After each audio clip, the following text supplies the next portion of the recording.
Hulagu Khan adalah Khan pertama dari dinasti Khan yang menguasai wilayah Persia. Reputasi pasukan Mongol pada saat itu yang tak terkalahkan di bawah pimpinan Hulagu Khan pada akhirnya takluk dalam pertempuran Ain.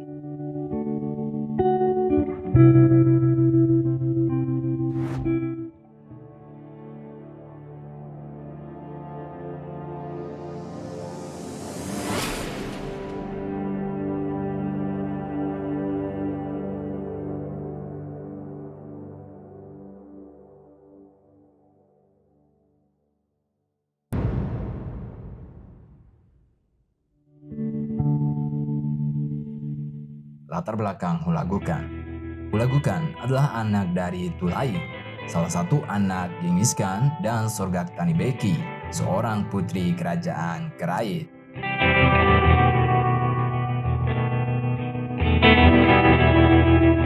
Sorghaghtani berhasil mengatur politik Mongolia dan membuat semua anak-anaknya menjadi pemimpin bangsa Mongol. Dia adalah seorang Kristen Nestorian dan Hulagu bersahabat dengan kekristenan.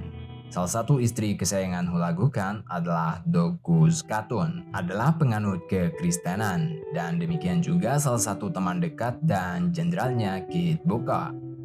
Beberapa catatan lain menyebutkan bahwa Hulagu Khan adalah seorang Buddhis ketika ia dekat dengan kematiannya melawan keinginan Dogus Khatun. Latar belakang penyerbuan ke wilayah Muslim. Pada tahun 1255, Hulagu Khan dikirim oleh saudaranya Mongke the Great Khan 1251 sampai 1258 untuk menaklukkan wilayah yang dikuasai kaum muslimin di Timur Tengah dan memerintahkan kepadanya agar tidak menghancurkan setiap daerah yang menyerah, tetapi sebaliknya membumi hanguskan setiap daerah yang memberikan perlawanan. Hulagu Khan merencanakan akan menaklukkan wilayah Muslim Lurs di daerah Iran, kemudian menumpas sekte Hasasin, menaklukkan kekhalifahan Abbasiyah di Baghdad, menaklukkan kekhalifahan Ayyubiyah di Syria, dan terakhir menundukkan kekhalifahan Mamluk di Mesir. Hulagu Khan memulai kampanyenya menuju wilayah Lurs dengan membawa pasukan yang mungkin terbesar yang pernah dikerahkan oleh Kekaisaran Mongol.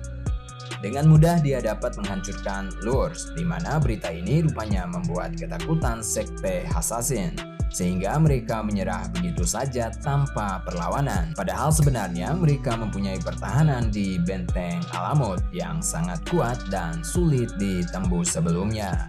Dengan ditaklukannya dua wilayah ini semakin memuluskan langkah Hulagu Khan menuju Baghdad. Pertempuran Baghdad. Tentara Mongol pimpinan Hulagu Khan tiba di luar kota Baghdad pada bulan November 1257. Hulagu Khan mengirim utusan kepada Khalifah Al-Mustaqsim agar menyerah. Tetapi Khalifah menolak dan memberi peringatan kepada Hulagu Khan bahwa mereka akan menghadapi murka Allah jika mereka tetap menyerang kekhalifahan yang dipimpinnya. Banyak catatan sejarah yang menyebutkan bahwa ini adalah kesalahan fatal dari Khalifah karena segera membuat Hulagu Khan marah dan mempunyai alasan untuk membumi hanguskan Baghdad dan membantai warganya. Padahal Khalifah waktu itu masih belum bisa untuk menyiapkan serangan, merekrut tentara maupun memperkuat benteng di sekitar Baghdad. Jadi intinya belum siap menghadapi serbuan bangsa Mongol. Hulagu segera membagi pasukannya menjadi dua bagian besar untuk menyerbu Baghdad, yaitu dari barat dan timur Sungai Tigris. Awalnya pasukan Muslim berhasil memukul mundur serbuan dari barat, tetapi mereka berhasil dikalahkan di pertempuran berikutnya. Serangan bangsa Mongol ini berhasil menyusup ke garis belakang pasukan Muslim, dan mereka tanpa ampun membantainya dan sebagian mati tenggelam. Pada tanggal 29 Januari 1258, kota Baghdad mulai dikepung di bawah pimpinan Jenderal Cina Hua Khan. Pada tanggal 5 Februari, mereka berhasil menguasai benteng di sekitar Baghdad. Khalifah kemudian berusaha bernegosiasi dengan Hulagu Khan, tetapi ditolaknya. Akhirnya, pada tanggal 10 Februari, Baghdad resmi menyerah. Pasukan Mongol mulai memasuki kota pada tanggal 13, di mana minggu ini merupakan minggu yang sungguh penuh darah dan jerit tangis warga kota Baghdad. Pembantaian, penjarahan, pemerkosaan, dan pembakaran terjadi di mana-mana. Bangsa Mongol menjarah dan menghancurkan masjid, perpustakaan, istana, rumah sakit, dan juga banyak bangunan bersejarah. Perpustakaan Baghdad. Saat itu Baghdad terkenal sebagai pusat ilmu pengetahuan dunia. Perpustakaan Baghdad tersebut penuh dengan buku-buku sejarah, kedokteran, dan astronomi, dan lainnya dijarah dan semua bukunya dilempar ke Sungai Tigris. Para saksi mata mengatakan Sungai Tigris berubah warnanya menjadi hitam dikarenakan saking banyaknya buku yang terendam sehingga tintanya luntur. Khalifah Al-Musta'sim ditangkap dan disuruh melihat rakyat-rakyatnya yang sedang disembelih di jalan-jalan dan hartanya yang dirampas.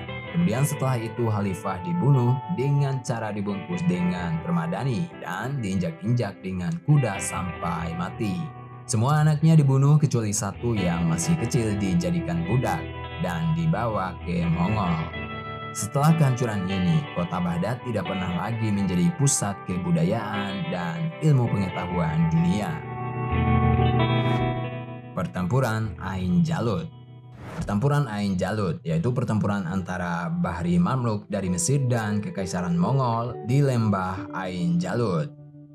Setelah menghancurkan Baghdad pada tahun 1258 bersama dengan ibu kota Ayyubiyah Damaskus beberapa waktu kemudian, Hulagu Khan mengirim utusan ke Kairo menuntut Qutuz menyerahkan Mesir, yang ditanggapi oleh Qutuz dengan membunuh utusan dan menunjukkan kepala mereka di gerbang Bab Zuwaylah, Kairo.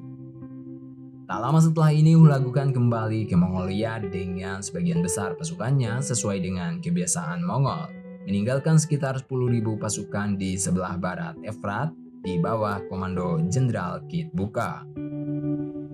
Pertempuran Ain Jalut terjadi pada tanggal 3 September 1260 di Palestina antara Bani Mamluk Mesir yang dipimpin oleh Qutuz dan Baibars berhadapan dengan tentara Mongol pimpinan Kit Buka.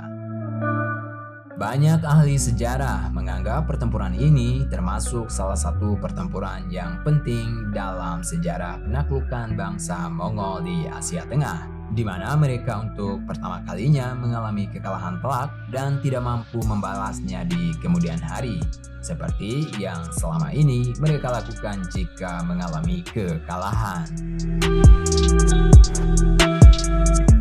Jalannya pertempuran.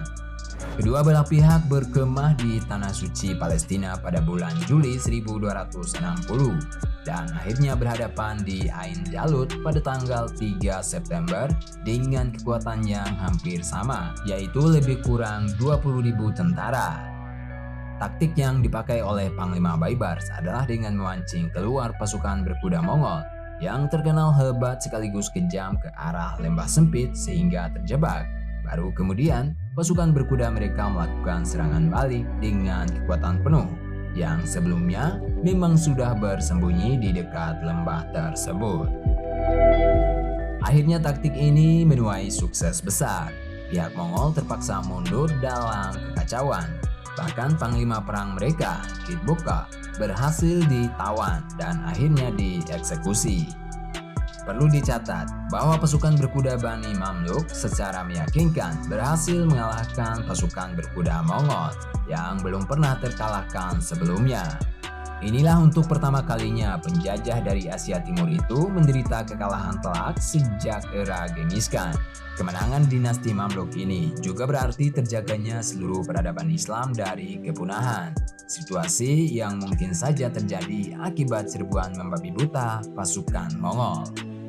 Menyaksikan pudarnya kekuatan musuh, Sultan Qutuz turun dari kudanya. Ia langsung bersujud syukur. Lisannya mengucapkan hamdalah. Setelah itu, Raja Mamluk ini memimpin sholat syukur berjamaah.